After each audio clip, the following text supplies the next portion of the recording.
find on the Knowledge Network. And so we look forward to hearing from you then. But today we will go ahead and kick it off for best practices for writing an evaluation plan. And I'm going to pass it on over to Carrie. Thank you.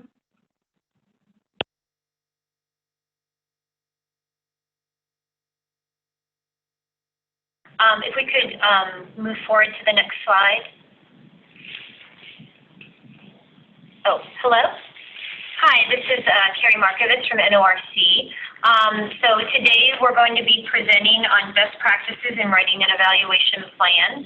I will be presenting along with my colleagues Kristen Nashi and Kim Nguyen, and we are all employees of NORC at the University of Chicago. And we are also part of a larger evaluation technical assistance team that supports CNCF. If we could move to the next slide, please. So since 2018, CNCF has been conducting reviews of the evaluation plans submitted by recompeting grantees as part of the grant application review process, or as you may know it, the GARP. While the plans are not a consideration in grant awards, eligible grantees are required to have an approved plan for completing their required evaluation activities during their next grant cycle. So grantees are encouraged to provide as much detailed information as possible on all of the required components of their evaluation plan. However, if grantees do not obtain approval of the evaluation plan submitted with their GARP application, they will have additional opportunities to revise and resubmit their plans for approval.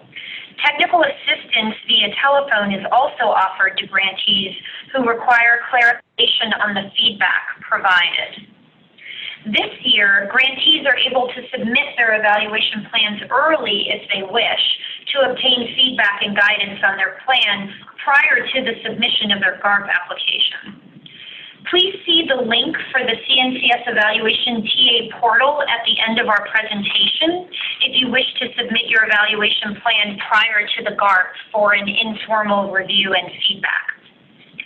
Also, I want to point out that there is a handout that goes with this presentation that includes examples of text for each of the evaluation plan sections, and you can find the handout on the same web page that has the link to this webinar.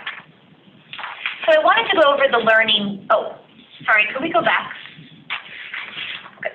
So could we go to the learning objectives, please? Thank you. So I want to go over the learning objectives real quick. So what we are hoping by the end of this presentation is that you understand what an evaluation plan is and the purpose of developing one. We also want you to be able to identify key sections of an evaluation plan and understand what information you should be including under those key sections that are required parts of the evaluation plan. So we can move to the next slide, and Kristen Nashi is going to present on what is an evaluation plan and some of the earlier sections of the plan. Okay, so to start off, just to give you a broad overview of what is an evaluation plan. So an evaluation plan is a written document that states the objectives of the evaluation, the research questions that will be answered, and how you plan to answer those questions. An evaluation plan in many ways like a detailed instructional manual that captures the overall picture of what your evaluation will address and the evaluation steps and activities that are needed to successfully carry out the evaluation. As for the purpose of an evaluation plan, so we'll talk about why develop one. Having an evaluation plan helps you achieve your program's evaluation objectives in multiple ways, and we've listed them here. It helps you decide what information you'll need. It helps you identify what method or methods you'll use to obtain that information and also analyze that information. It helps you anticipate or foresee some potential challenges that you may encounter, and then help you think about ways to work around those challenges. And it also helps you in determining the optimal timing of the different evaluation activities. And so having a detailed plan leads to greater efficiency, and it maximizes your ability to conduct an evaluation with success. So that is achieving your objectives and complying with CNCF requirements. An evaluation plan also creates a shared understanding among stakeholders and can facilitate a smoother transition if staff turnover were to occur. So on this slide, we're introducing the key components that CNCS requires for an approved evaluation plan. And this starts here with the theory of change, and it ends with the budget that you've set aside for your evaluation. And so these components listed here are the same as those that are listed in the latest ASN Notice of Funding for the latest NOFO, and also in the latest Frequently Asked Questions Guidance document, and we've provided the link to that at the end of this presentation. And so it may be helpful to think about these components as really forming the high-level outline for your evaluation plan. And so next I'll talk through what information you should include for these earlier components of the plan. So moving to theory of change. So this is the first one we'll talk about. So we'll talk about what information you'll want to include on your theory of change. So for the theory of change component of your plan, you should aim to provide a paragraph or two that describes your program model, specifically what issue your program seeks to address and how the activities implemented by your program contribute to a chain of results that lead to the intended outcomes. And the outcomes in your theory of change should include the same outcomes you intend to focus on for your evaluation, just ensuring that there's alignment there. In general, there should be enough detail on your AmeriCorps program model to demonstrate that your evaluation approach that you're describing in the other sections of your plan fully aligns with your program's theory of change. And so we know here that your evaluation plan is reviewed separate from the other components of your GARP application. So while it may seem as though it's repetitive to provide the same program information in your plan, the information about your program model, it's important to think about your evaluation plan as really a standalone document, and so that's why it requires this program model description as well. Okay, so next we'll talk about outcomes of interest. So in this section, for outcomes of interest, this is where you'll essentially state the objectives of your evaluation by describing what outcomes you intend to measure. CNCS prefers that your evaluation aims to measure process or implementation outcomes, program beneficiary outcomes, and/or member outcomes. Your outcomes of interest, again, should align with your theory of change. So for example, if you state in your plan that you intend to examine member outcomes, such as increased employability, you want to make sure that you have activities and outcomes related to your members that are integrated into your theory of change. So next we'll move on to research questions.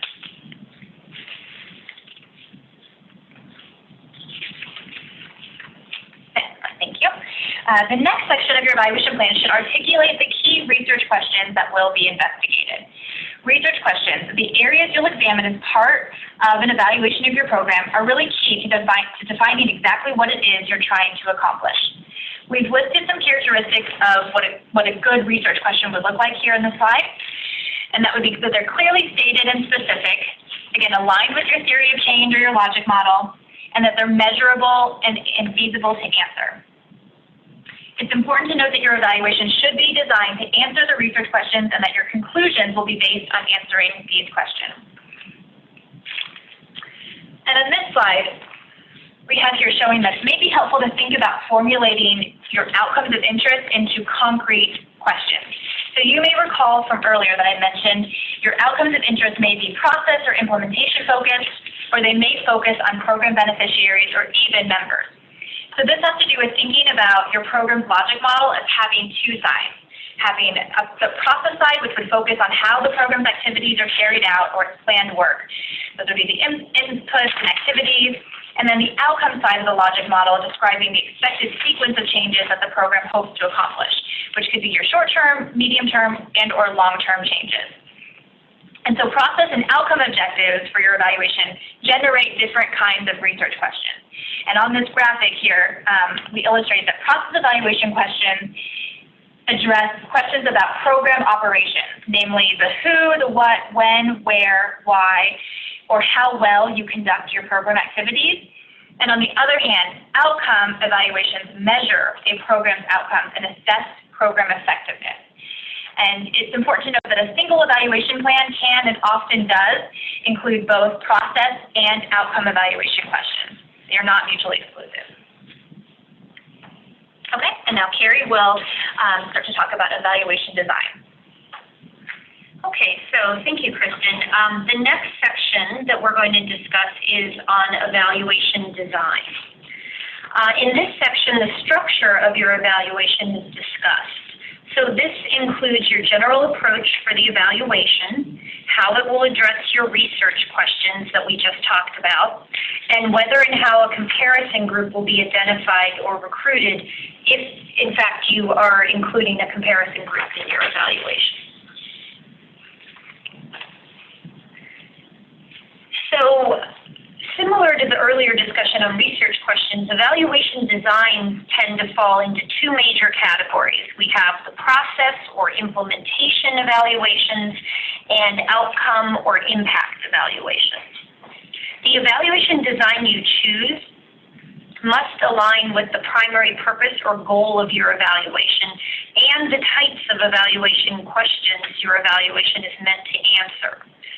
So, for example, like Kristen explained earlier, do you want to focus on process or on the process of program implementation? So that would be the who, what, where, when, and why your program does what it does and how well you do it.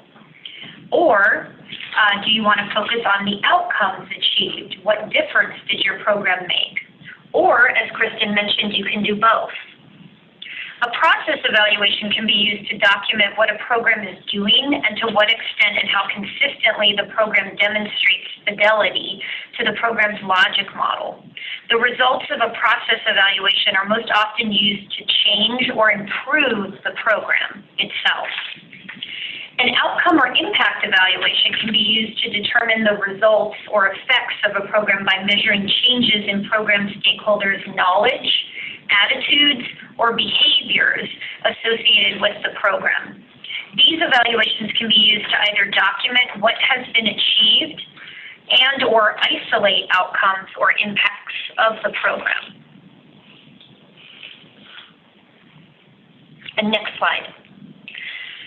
So this table breaks down the types of evaluation designs even further. So here we have four major categories of evaluation designs. There is experimental design or randomized controlled trial at the top, quasi-experimental designs, non-experimental designs, and process evaluations. When reviewing evaluation plans, CNCS reviewers look for this type of terminology to describe the type of evaluation design or designs that will be used to answer your research questions. It's quite possible you may be familiar with additional types of evaluation designs or different terminology for them. There are a lot of other types of evaluation designs, and there are different names sometimes that are interchangeable for the same type of design. But these are the main types that CNCS is looking for when they review your evaluation plans. So we recommend that you familiarize yourself with these terms and use them in your plans. For experimental design or randomized controlled trial designs, the evaluation plan must include a description of the procedures to be used to form both the treatment and control groups, including study eligibility criteria and the program intake process, random assignment procedures, and monitoring efforts to ensure that the treatment group receives services and the control group does not. So these are the elements you need to include for an experimental design. Moving down from there, for quasi-experimental designs, the evaluation plan must include a description of how the treatment and comparison groups will be identified, including how the process will ensure that the comparison group is reasonably similar to the treatment group. Examples of that may be propensity score matching or some other type of procedure such as that. In addition, the plan should include a list of the variables or covariates that will be used to statistically match the treatment and the comparison groups at baseline, so prior to the intervention. Okay, so next we get to our non-experimental design. The description of a non-experimental design has different types of requirements because they do not include a control or a comparison group like the experimental and the quasi-experimental design. So these types of evaluations should clearly describe whether a pre- and post-program measure will be conducted and compared, or whether only a single post-program measure will be used. And then finally, for a process or an implementation evaluation, the evaluation plan should include a description of the general methods that will be used to assess or measure program operations. So that may include qualitative measures, quantitative measures, or a mixture of both, often referred to as mixed methods. Okay, so next we're going to talk about sampling methods and what you should include in your evaluation plan on that topic.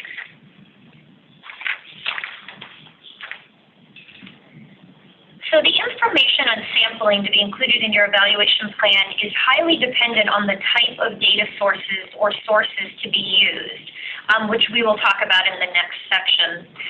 For each data source, whether it is a sample or all potential respondents or locations, some description and numeric count is expected to be included in the evaluation plan. So whether you are using a sample or the entire population, meaning essentially everyone, a description of the eligibility criteria and its expected size should be included. For example, if you plan to conduct interviews with all of your site managers, and there are 10 of them, then the evaluation plan should explain that interviews will be conducted with all 10 of the program's site managers. You want to state that explicitly. Also, if you plan to conduct focus groups, your evaluation plan should explain how many focus groups you're going to do and the type of individuals who will be invited to participate. The focus group description should also include the relative size of each focus group. So an example of that might be, we will conduct one focus group with program participants at each of the 10 program sites, and each focus group will include 8 to 10 program participants. So that's an example. But we are looking for these, or the reviewers are looking for these numeric counts and some type of description. If you plan to use a sample of your study, then your evaluation plan should include a description of the eligibility criteria for the study participation, and then the procedures for identifying the sample. You also need to include the expected size of that sample and the rationale for the expected size. So if you are conducting an impact evaluation, and what we mean by that is an experimental or a quasi-experimental design, then you are required to conduct a power analysis. So the next slide discusses, please go back. Could you go back to sampling methods? Thank you. So this slide, could you go forward one, please? Thank you. So this slide discusses the power analysis that I was referring to a moment ago.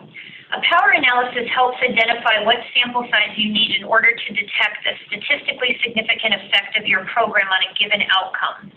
So this is only important for including in your evaluation plan if you are conducting an impact evaluation, which, as I said, is an experimental or quasi-experimental design. And also if your analysis involves, or I should say, or if your analysis involves statistical significance testing. So it is possible, if you're doing a non-experimental design, that your analysis may include statistical testing, and in that case we want to see some type of power analysis. So a power analysis is often best conducted by a professional evaluator. However, there are resources online for conducting a power analysis, or you can contact the TA providers from our evaluation technical assistance team, and we can point you to some useful resources on power analysis.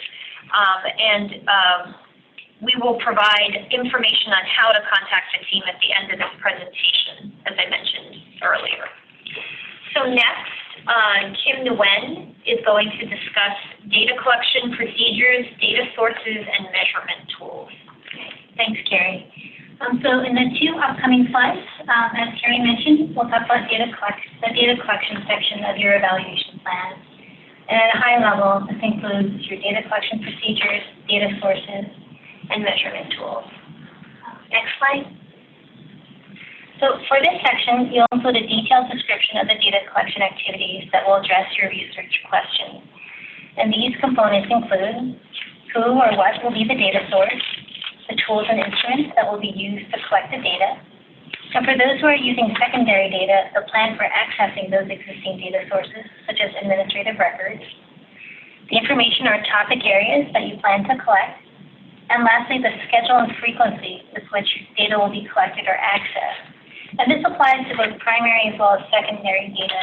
But sometimes we focus our attention on primary data collection because it's a new activity, but you also want to be sure to report out on the schedule for accessing existing data sources as well. Depending on your research questions, data extraction may not be a one-time activity, and it may be repeated over the course of the evaluation, and that's important to include. Okay, so next slide. Okay, so as noted earlier, the evaluation plan must include key details about your data collection activities.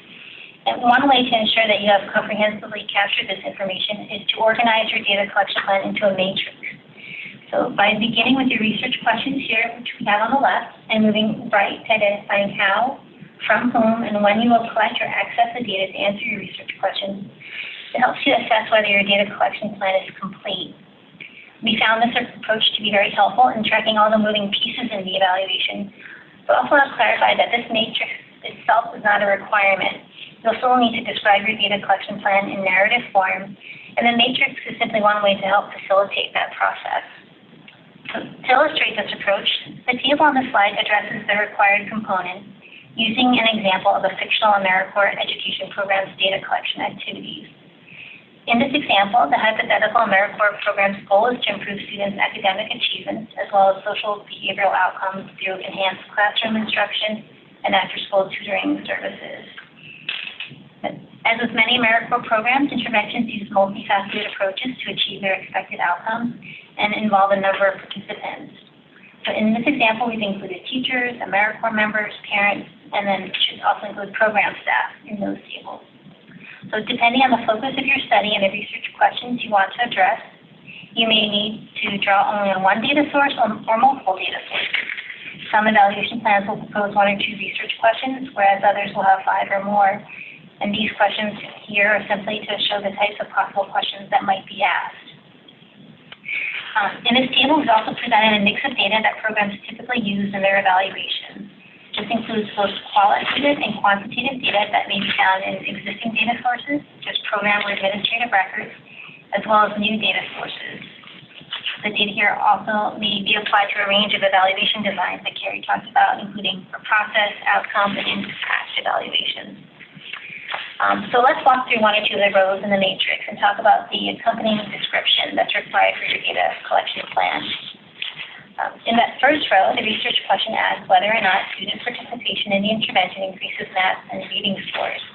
And this question would be relevant for an impact evaluation. It compares outcomes between students who do and do not participate in the intervention. So to answer this question, the grantee plans to use existing administrative data that will be obtained through the State Department of Education. Student assessment scores would be collected at 3 time points, fall, winter, and spring, to measure and compare growth between students who participate in the intervention and those who do not. And then in the narrative description, you will describe your approach that's illustrated in the matrix, as we've just done, as well as flesh out some of the components. And this includes specifying who will be responsible for collecting the data. It may be an internal program staff member or AmeriCorps member or the external evaluator. Describe any strengths or challenges in using the proposed data, as well as provide information on specific measurement tools that will be used, such as previously validated instruments. So in another example, moving down to the last row, we have an example of a process evaluation question. It asks how the intervention is being implemented across sites. To answer this question, the grantee will draw on multiple data sources. Specifically, you'll want to hear from parents, teachers, members, and staff, all the relevant parties who play a role in implementing the intervention. So answering this question will also require employing several data collection methods, including focus groups, interviews, and surveys. And these are the same data collection tools that you'll see throughout the table to answer other research questions. The only difference here is that the questions about implementation will be asked only once in the fall. Other questions that require pre-post information, such as those related to member outcomes, you'll see that in question in the fourth row, will be repeated. So just in general, wherever possible, you want to maximize the data collection tools that you're using. And many times, one data source can answer multiple questions, and it helps to track how and when will be used. Lastly, it's also important to note that the data collection plan not only helps in organizing activities, but also supports programs' ability to anticipate potential challenges in obtaining data and consider their options. And this is true for both new and existing information. For example, for new data collection, you might decide to collect survey data directly from students rather than use program records or teacher observations. And with this approach, you'll have to think through other issues, such as obtaining consent for participation and any challenges that might involve. Alternatively, if you use existing data, accessing certain administrative records may require entering into a data use agreement or paying a fee for data use or access. And this is important to know for budgeting as well as planning purposes. Some types of administrative may also not be readily available or subject to certain data release dates. And these and other factors may affect the schedule of your evaluation plan that will be helpful to know early on. So I know there's a lot of data that were covered in this section, but keep in mind that, as we mentioned earlier, there is a handout, and you can reference that to see an example of some of the language that's required for the data collection section. I'll turn it over to Karen. Thanks, Kim. So now I'm going to discuss the analysis plan section of your evaluation plan. And then after I do that, Kristen is going to discuss timeline, evaluator qualifications, and budget, and also provide kind of some general guidelines to leave us with. And then we will be taking questions at the end. So, as with other sections we have discussed, your analysis plan must be tailored to the type of evaluation design that you are doing. So non-experimental and process evaluation designs have very different requirements than impact designs, such as experimental or quasi-experimental designs. So the details needed for a non-experimental and process evaluation design depend upon the types of data that will be collected, whether it's quantitative, qualitative, or both. For quantitative data, a description of the type of techniques to be used to summarize the findings, such as frequencies or means or averages, should be specified. In addition, your plan to conduct statistical testing,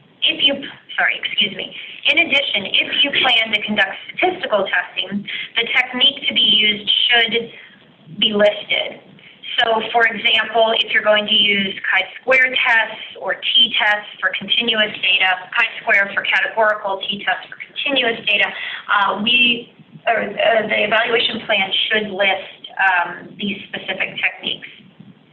For qualitative data, the evaluation plan also should include a description of the type of techniques to be used to summarize findings. This may include content analysis or thematic coding to analyze information obtained across interviews or focus groups or from observation. And then, of course, if you're using both quantitative and qualitative data analysis, both quantitative and qualitative data, then you want to describe both types of analysis techniques. So next slide. The details needed for an analysis plan for an impact design, including an experimental or quasi-experimental design study, are somewhat different. Impact designs must include the statistical test or model that will be used to compare the outcomes for the treatment or program group and the comparison group. CNCS is looking for these details. So in addition, the plan should include plans to assess and confirm that the treatment and comparison groups are equivalent at baseline, which is prior to the program. Also, plans for statistical adjustments if differences are found on any of the variables at baseline should also be described. So to summarize, you want to include the analysis that you're going to, your main analysis of your findings, a baseline analysis to confirm that your two groups are similar prior to the program intervention, and you want to have some type of plan for including for statistical adjustments if differences are found at baseline. It is important to note that chi-square tests and t-tests are not considered adequate for conducting a quasi-experimental design analysis. It is not uncommon for grantees to include this type of analysis method in their plans for the QED or quasi-experimental design studies. However, a multivariate regression model such as an ANOVA model is the preferred method to use because differences between the groups at baseline can be addressed by adding covariates to the analysis model. You cannot add covariates when you're doing a chi-square test or a t-test. Examples of covariates might be pre-test measures prior to program participation or demographic variables that may affect the outcome and can be controlled for in the analysis. So next, Kristen is going to talk about timeline, evaluator qualifications, and budget. Okay. So moving to the next slide, great. Okay, so we'll start here with timeline.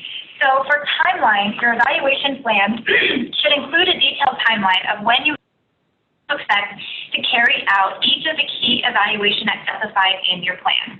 And you want to make sure that your timeline is feasible and aligns with any deadlines set forth by CNCS, your state commission, or other funders that you may be responding to. And it may be helpful to think about your reporting requirements, your reporting deadlines, and working backwards from there to map out a timeline to ensure that you're able to complete all of the necessary steps in your plan by the time that you need to have a report submitted. So that could be on an annual basis, or if you want to think about just having a report at the end of your 3-year grant cycle, you could map out a timeline based on that.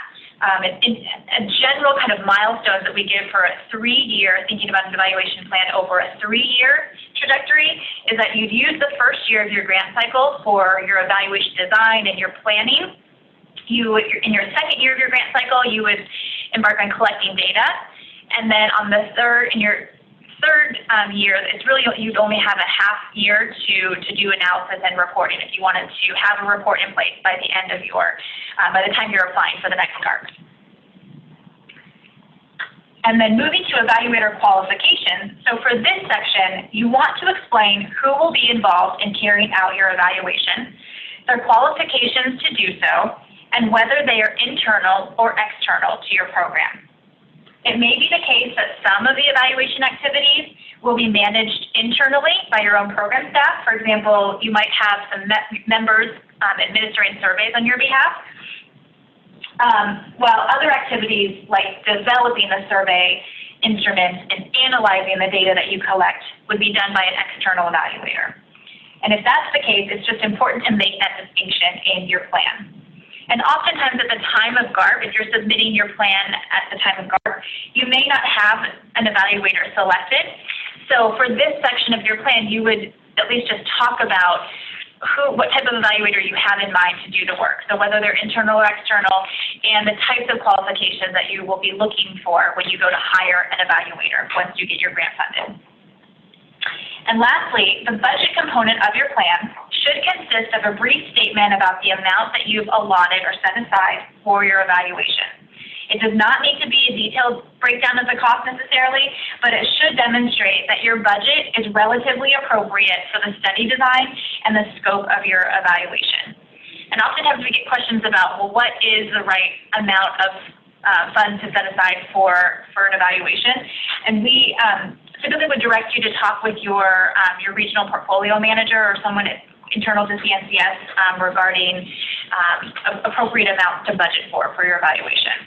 But a general rule of thumb could be a 10% rule of thinking about. Okay, so on this slide, so we've now gone through all the 10 components that you would be required to provide information on for your plan. And we were offering just some general guidelines to follow as you are putting forth your and developing your evaluation plan.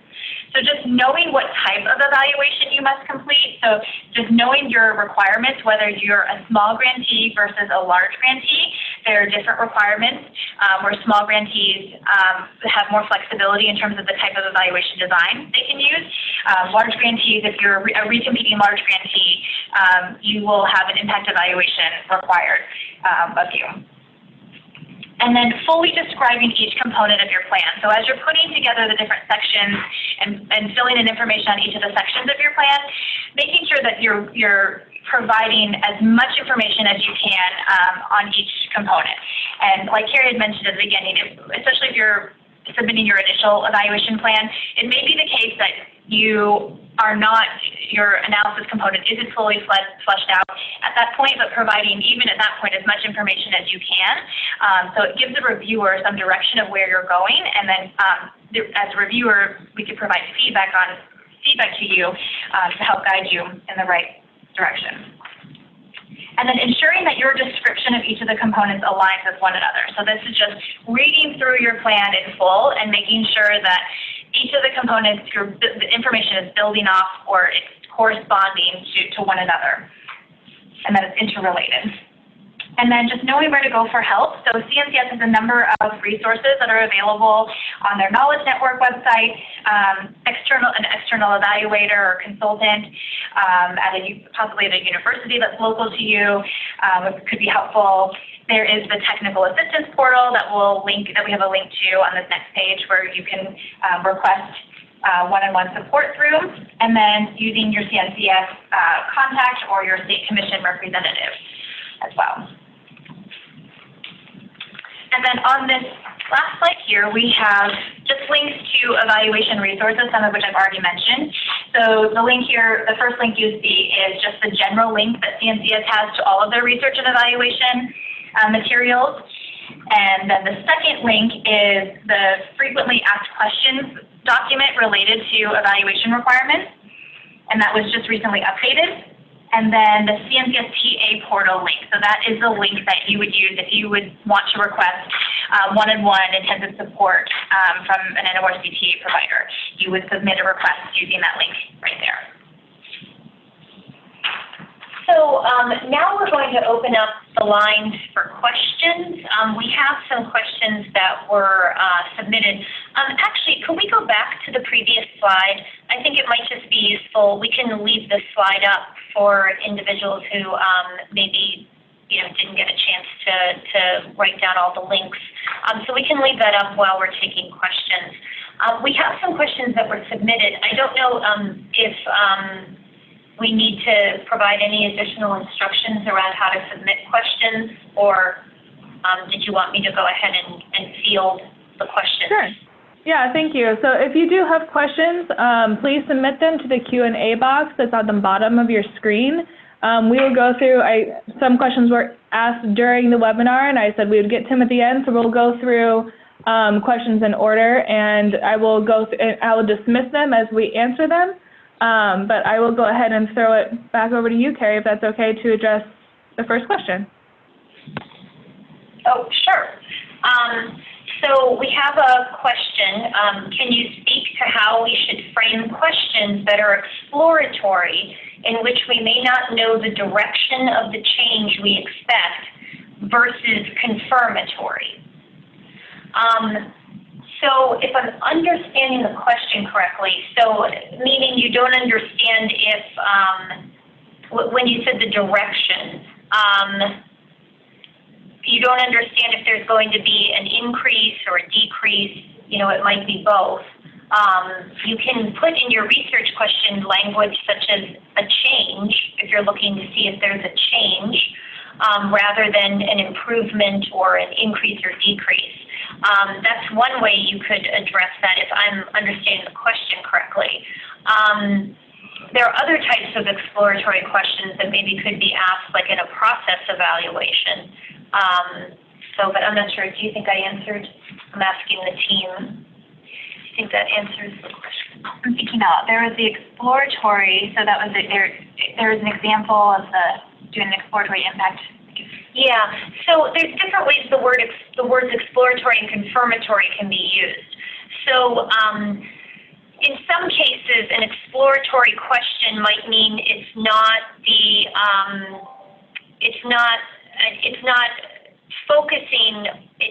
a true impact research question. An impact research question generally is doing something confirmatory, meaning we are confirming that our program has an effect on participants or on beneficiaries or members or whoever is the focus of the evaluation. An exploratory impact question might mean that we're not sure if there's an outcome, or we're kind of looking at this in a way that's not as rigorous a design. So the comparison group may be flawed, or there isn't as rigorous a design, or it might be a smaller sample size, so you can't generalize the findings. And so in that case, the research question might be similarly worded to a confirmatory question, but it's actually exploratory in nature. In that case, I think that it would just make sense to state that clearly in your evaluation plan.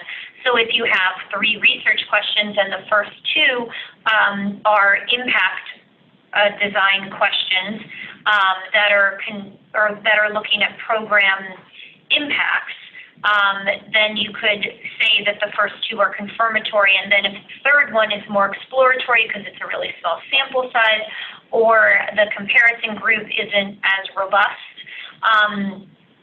as may be required, then you could just state that the third question is exploratory in nature. So, okay. All right, so then there's another question. Are experimental designs seen as more valuable than process designs, or non-experimental designs? Are grants given a higher score if they use an experimental design? So now we're getting a question that is specific to the GARP process. I am aware that the evaluation plan portion of your application is not scored, and it does not become a factor in award. So your evaluation plan is not part of the award process. There is an evidence review that's separate, and I'm not sure if this question is more specific to the evidence review, but I can tell you for the evaluation plan portion of your application, that is not a factor in award. But it does factor in with the evidence review. I don't know if it would be better for Sarah to talk about that.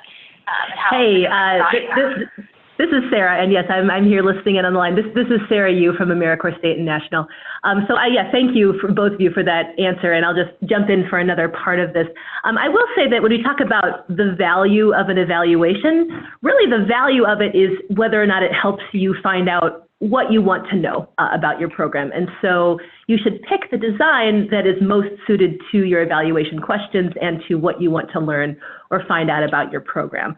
That being said, and the NORC team has said this very well in the webinar, there are some things that an experimental design can do that a non-experimental design can't do. An experimental design can assess whether there's a causal relationship between your program activities and the outcomes you're seeing. A non-experimental design can't do that. There are different reasons why you would use one methodology versus another depending on what you want to know.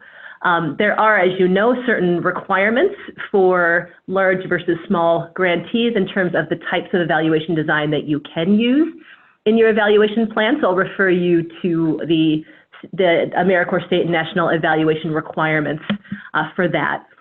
Just to answer the question I think that you're asking, if you were to use your completed evaluation as part of the evidence to support a grant application, There is an assessment of evidence that takes place as part of the application review. We take a look at evidence tier, which is based on the rigor of the evaluation design that's used. We also take a look at evidence quality. And so shameless plug for a webinar next week on November 13th that will go more into detail about how evidence tier and quality are assessed. That is another area where the design of the evaluation does have a factor. And that was a great lead into the other question. I'm just going to jump in really fast. This is Brittany Tonning with State and National, that all of the recordings for these webinars are available on, will be and are available, the ones we've done previously, on either the NOFO page or the State and National Staff and Development page as well, so you can access there. So thank you, Katie, for that question. So Carrie, Kim, and Kristen, back to you. Okay, great. Thank you. So our next question is, what is a reasonable budget for an external evaluator to conduct a QED? So that is a tough question to answer. I don't think there is one answer to it. It looks like, though, Brittany, you would be able to answer that? I think that from AmeriCorps State and National's end, we would probably refer you to the trainings that we have available on the Knowledge Network about how to budget for an evaluation. That will give you a tutorial and some more resources that you can look at when you're determining this. The one thing that we would say is that evaluation is an allowable grant expense. So you can put evaluation costs in your budget either on the CNCS share or the matching share or both. And then, Sarah, I don't know if you want to also address the next question, which is, please define the factors that determine if you are a large or a small grantee. Absolutely. So very quickly, the dividing line between large and small, and this is based on the AmeriCorps regulations, is an annual federal share, so CNCS share of the budget of $500,000 or more. That would be a large grantee. Anything below that would be defined as a small grantee. There is more nuance to that, of course, as there always is. So on the slide that you're looking at right now, there's a link to CNCS evaluation policy. If you go to that link, you take a look at the evaluation FAQs, also a recorded webinar that we just did last week on evaluation policy. You can see more details on that. Great. Thank you, Sarah. So, the next question is, how much latitude do grantees have to change or modify their evaluation plan during the grant cycle? Is there a process for updating an approved evaluation plan? So I would say, yeah, this question, the answer to this question is addressed in the updated frequently asked questions guidance document. So I'd refer to that document for information on that. But it is the case that you can modify your evaluation plan. We understand that when you submit your plan with your application, that it is just that, it's a plan, and that plans change. And so CNCS is very reasonable about that. They understand that plans don't always come together as you would expect, and that modifications occasionally have to be made. And so while you're writing your plan, please keep that in mind, that you can have an approved plan and then modify it later. Mm-hmm. Okay. And just to add one note to that from CNCS end, the modifications also have to be approved. So you can't just modify it and not tell us. You need to actually request approval of the modified evaluation plan. And as I think it was Kristen said, the process for how to do that is in the evaluation FAQs on that evaluation policy link. That's right. Thank you, Sarah. So the next question we have is, the sample provided on the handout is roughly 5 pages long. Is this the general format and length preferred? Is there any preference for the number of research questions? So those are 2 questions. So first, about the handout. These are just examples of sections of evaluation plans that did gain approval, that were thought to be particularly helpful for others when they write their own evaluation plan. In some cases, there is more than one example for each section. So the handout shouldn't be seen as a gauge for the length of your evaluation plan overall. In particular, each of the sections, they are the lengths that they need to be in order to explain. If you have a lot of data sources that you need to fully explain, or complex data sources, if you're building your own instrument versus using an existing instrument to collect data, for example, there may be very different lengths that are required to fully describe that particular option in your evaluation plan. So we don't really have a specific length that we recommend. But those are just meant to be examples that we hope will be useful to you. I'd say on average, though, they're typically in the plans, the ones that we've reviewed are typically between 3 to 5 pages in length. I would agree. We're not looking for something that's 20 pages, long here. So, but it's taking each component and just, making sure that you're fully describing, really starting with those research questions and making sure that, you have all the information there that tells you how you're going to answer those questions, and that it's cohesive. Okay. And then the second question was, is there any preference for the number of research questions? There is no preference. We recommend that you have the number of research questions that you need for your evaluation. Sometimes we have evaluation plans that have a single research question. Sometimes we have evaluation plans that have 5 or more.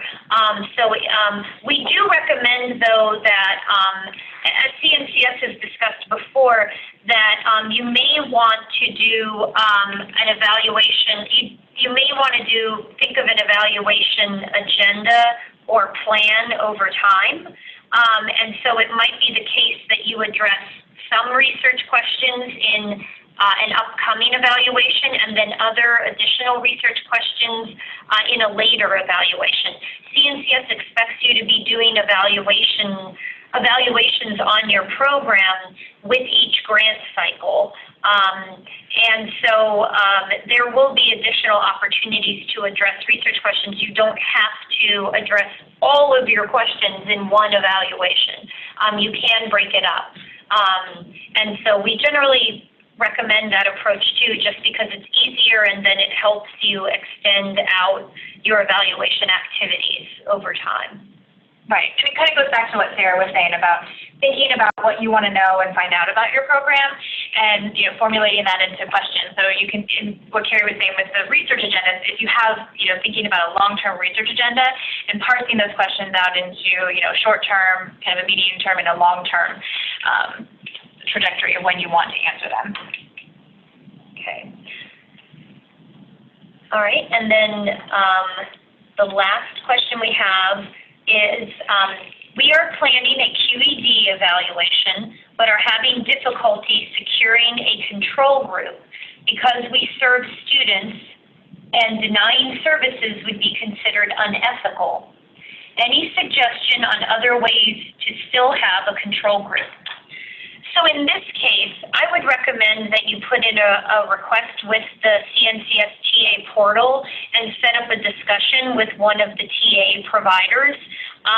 There are a lot of issues around answering that question, and it would involve quite a bit of back and forth and getting some additional information.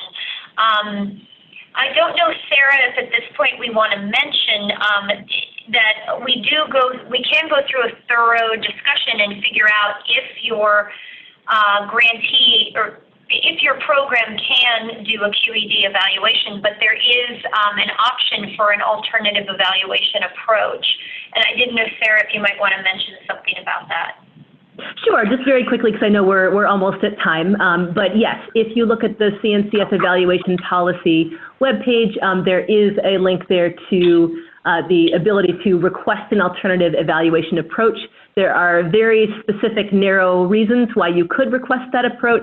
The details are all in that guidance document, so feel free to take a look at that. But I do want to reinforce and echo what Carrie just said, that the evaluation TA portal is a wonderful resource that we strongly recommend that all competitively funded grantees, sub-grantees, take advantage of if you have questions about your specific evaluation plan or how to implement your evaluation. Okay, great. Well, we are out of time, so I'm going to hand things back over to the webinar people. Great. Well, thank you guys so much for your knowledge and your input. And like I said, this recording will be posted online, so you'll be able to find that early next week. With that, I think we will go ahead and close and hope that you guys all have a good rest of your day. Thank you.